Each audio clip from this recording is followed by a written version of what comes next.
जिलापाल अचानक विद्यालय परिदर्शन। आज दिन 12टा समय नयागढ़ जिलापाल अक्षय सुनील अग्रवाल अचानक ओडगां ब्लॉक अंतर्गत सोलपटा सरकारी उच्च विद्यालय परिदर्शन करते।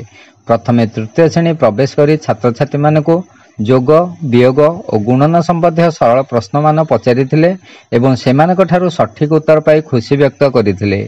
यापर द्वितीय श्रेणी को जाई पिलामानकु विभिन्न प्रश्न सह सेमानक स्वास्थ्य विषय पचारि बुझिथिले।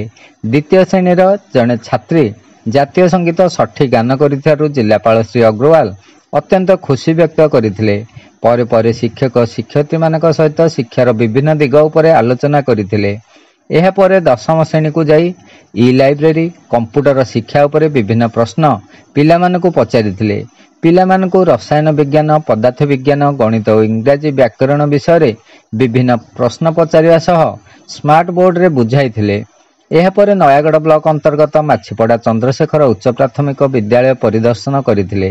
प्रथम और द्वितीय श्रेणी पिला माने गोटे कोठरी बसिथिबा देखि सेमानकु छोट छोट मिश्रण और फेडाण पचारि सठिक उत्तर पाइथिले। पंचम श्रेणी रे प्रवेश करी सेठारे प्राथमिक चिकित्सा उपरे पाठ पढ़ाउथिबार देखि एहा उपरे विभिन्न प्रश्न पचारिथिले।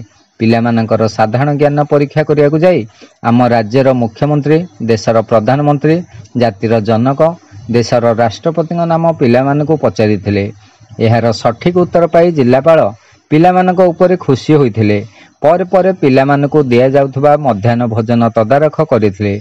एही परिदर्शन में जिलापाल सह जिला शिक्षा अधिकारी राजलक्ष्मी पट्टनायक नयागढ़ ब्लॉक शिक्षा अधिकारी श्री निमेय चरण प्रधान डेपुटी कलेक्टर तपति राज प्रथम शेष पर्यंत उपस्थित थिले। शिवनारायण दास का रिपोर्ट खंडपड़ा वार्ता।